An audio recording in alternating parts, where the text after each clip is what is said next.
Hai xa 8 anos que o Ponte Ciencia naceu para transmitir aos alumnos a importancia de investigar e ter unha mente aberta á hora de observar o mundo. O programa foi xerminando con potencia e agora é un dos buques insignias do Concello de Pontevedra e un referente fora do municipio.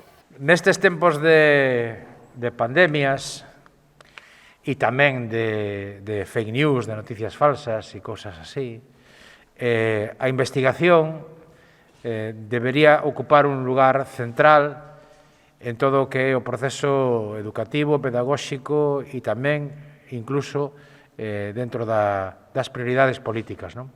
Máis de 700 estudantes pontevedreses presentaron proxectos de investigación no marco do Ponte Ciencia 2021.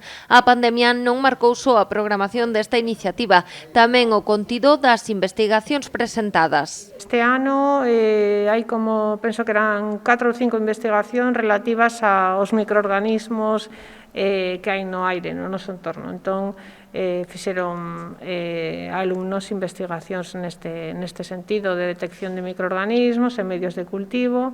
Chama un pouco a atención tanto eso como investigacións tamén relativas aos lixos mariños. A pandemia obrigou a mudar a mecánica dos premios. Os alumnos non exporán as súas investigacións na Escola de Forestais do campus de Pontevedra. Serán os membros do xurado os que percorran os centros para avaliar as súas investigacións. Os docentes e investigadores do campus de Pontevedra, así como tamén da Misión Biolóxica de Galicia e do Centro Oceanográfico de Vigo, desplazaránse os 18 centros participantes.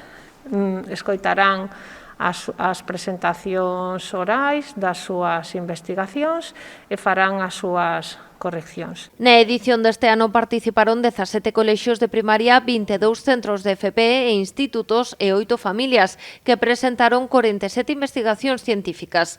O día 5, nun acto que se celebrará na Escola de Forestais, daránse a coñecer os gañadores. Haberá 5 premios de 300 euros para os mellores proxectos.